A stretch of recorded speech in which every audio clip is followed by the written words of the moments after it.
Welcome back, ladies and gentlemen, to a new Gwent deck guide. The new season has finally started and right now I'm preparing some decks for the Pro ladder that is starting tomorrow, so I will give you some insight on what is currently played on the ladder. With the new patch we have seen a bunch of changes to the game, like the gold target interaction and much more, so if you haven't played Gwent in a while, it might be the perfect time to give it another try. Before the patch, Dagon was all over the ladder, but things have changed heavily. Since the introduction of all the new cards and mechanics, one class in particular has skyrocketed in popularity, and that is Scoia'tael. Because of that, I will show you one of the new decks for this class, which is the Mulligan Move Scoia'tael deck. This deck archetype saw a huge boost through some card changes and added Mulligan abilities.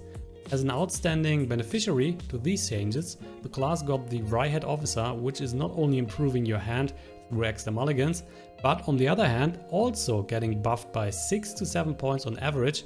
Combine that with the extra mulligan effect on cards like the VRIHEDD Vanguard or the ELVEN WARDANCER, and there you have a powerhouse of a card. You can be sure that there will be a change to this relatively soon, so you might not be able to play him in this condition for too long, but right now he is really strong. Normally you will then start the game with 1 or 2 Wardancers already on the board, followed by the Blue Mountain Commandos, who are all spawning on the board if you play a single copy of it.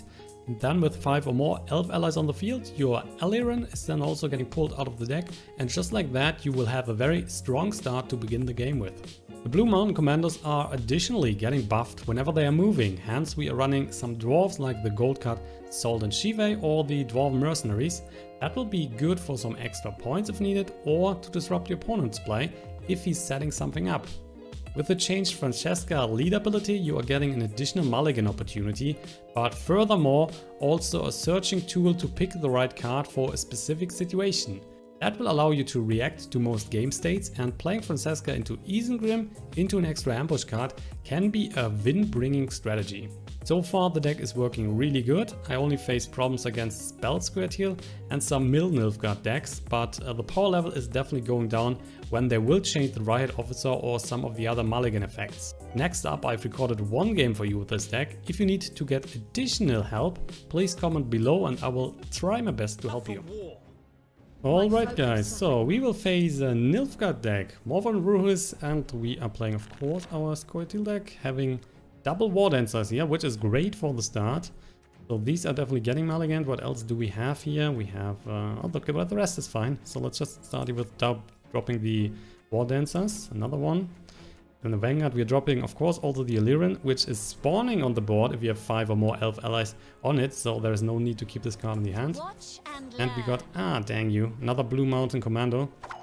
So we might just change our strategy a bit and getting rid of the Blue Mountain Commando then, with a mulligan here. Ogvist, yeah, cool, Ogvist, we can just kill with the Elder Thunder, no problem. So we can use the Saskia for double mulligan, or we just use the VRIHEDD officer and use a single mulligan here on the Blue Mountain Commando. Starting with the, let's start with the officer. The one Blue Mountain Commando is going away, we get the AELIRENN. We might just then use another Saskia, another mulligan here. So the Ogvist needs a few more turns, so we can wait until we're using our Elder Thunder. Mangonel, so when he's revealing cards, he's doing damage to the Mangonel, 2 at a time. Going now for the Saskia. We'll win. Gonna mulligan away the AELIRENN here, and then we're also using that on the Vanguard. And we will pick up officers, one officer at least. And maybe the Wardancer, so then we can use the Wardancer with the officer together. And get a lot of points on the officer. So 33 to 14, the Ogvist is coming in 2 turns, so that's why we have the time to just play the Blue Mountain Commando. And he's seeing the YAEVINN, that's unfortunate. That's a lot of points on Cynthia. So Blue Mountain Commando, and then we're spawning the other 2 Blue Mountain Commandos. We are spawning the AELIRENN here, and we can then use the Elder Thunder on the Ogvist on the next turn. So he's not getting the effect here, otherwise he would deal 1 damage, and he's getting the Ogvist back in his hand, which gives him card advantage, so we are not a fan of giving him card advantage, that's why we need to kill it. The other option would have been to just go Siren here, toggle the unit. And he's now just revealing up to 4 cards, which means the mangonel can do up to 8 points of damage. And he's probably revealing some of our cards. So at least 2 apparently, and he's revealing 2 of his cards, so there might be some more damage in there. See?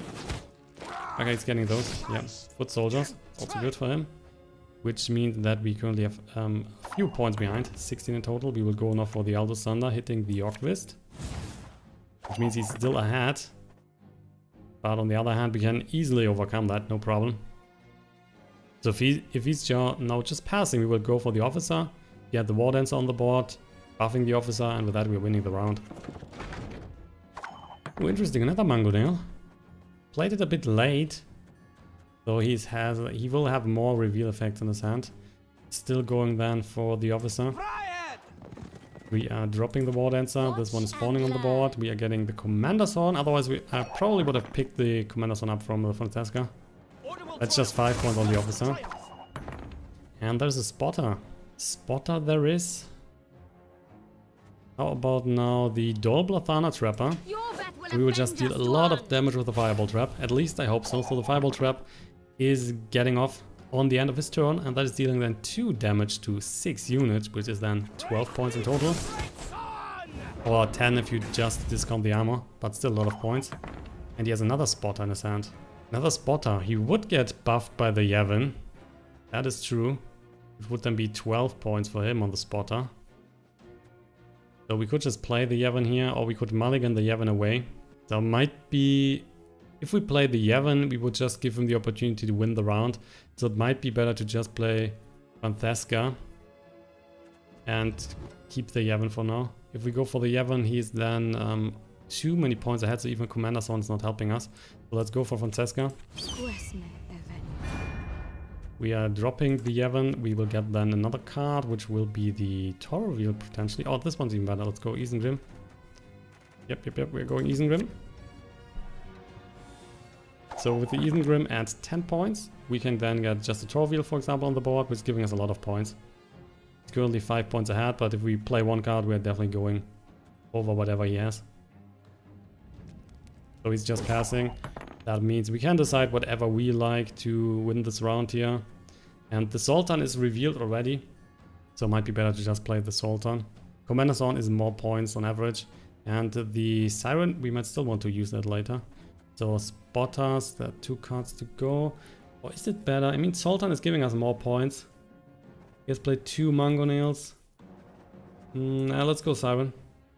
An ill wind blows. So we can just lock whatever we like. Doesn't matter. Let's lock this one. We're winning the round. And we have 1 card left than he has. Well, that's okay.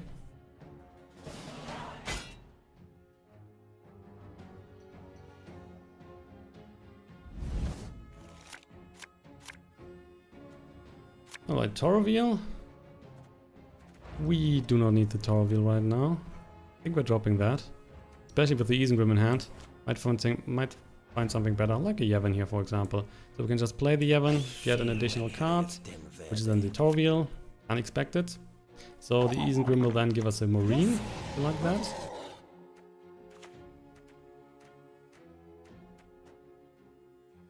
So he's now getting 2 cards back in his hand, and he was picking up the Bronx units, forgot the name, the Imperial Golems. So when he's then revealing another card, the Golems are spawning on the board, so that's giving him then 3 points on the board. 6 in total for 2 revealed cards. So I think we want to get a few more cards out of his hand right now. How about just go for the ISENGRIM? And the ISENGRIM is then giving up the Marine that we will play here. So if he's now dropping a unit, the Marine is getting activated, and then we're dealing 5 damage on the unit. And depending on what he's playing, we will just kill the unit before the effect is triggering. So if he's, for example, playing a Spotter here, the Spotter is getting crushed before the effect is triggering. Proceed according to plan. Yeah, this one is surviving, so he's still getting the effect. He's revealing now up to 2 cards. Which then means that the Imperial Golems are spawning. That's an additional 3 points with the Fire Scorpion. And he also is playing Geralt for 13 points. That is a lot. We cannot overcome him this round, that is for sure. He has too many points. So the question is, how many cards do we want to snatch out of his hand? We play TORUVIEL, that's an additional 12 points right now, or 10 points right now. Sorry, we just have 2. So that's 10 points. What would he play then? What would you play then? Yeah, we will just pass. Investing not too much is not good.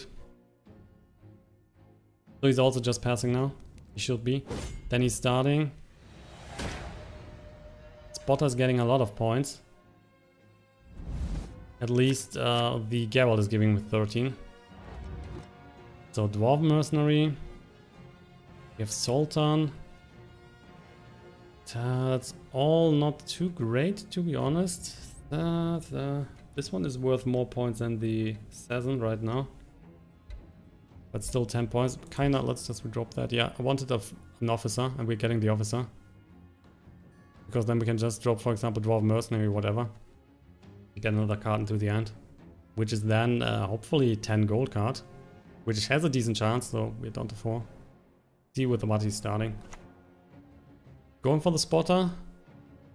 Apparently, which is then getting buffed to 17 points. It's a lot. We will then drop the Officer. VRIHEDD! We are dropping the Dwarven Mercenary. We will then get the Vanguard. Okay, so we're just getting 5 on this one. The Vanguard is just buffing all elf allies, and we unfortunately have only the Officer then here. And we have the TORUVIEL. Another 3 from the Fire Scorpion. Geralt, that is too many points, isn't it?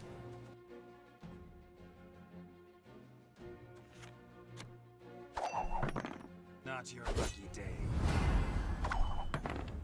So let's drop the Vanguard here. Your tricks will not save you, Dwarven. That's just a buff on the Officer. TORUVIEL is staying at 6, of course. It's an ambush card. Then he has a Foot Soldiers. We are now using the ZOLTAN. Getting the Officer and the Vanguard into the other row. And we will then just... let's just use the Foot Soldiers here. That's another 2 damage on him. So he's currently at 38. We're sitting at 25. We're getting an additional boost of 12 plus the Commander's one. Just to clear skies. Is that enough? So that is 19. We will see. So we're going up to 31. Yeah, that's enough. Close, but it's enough. I like the way you die, human.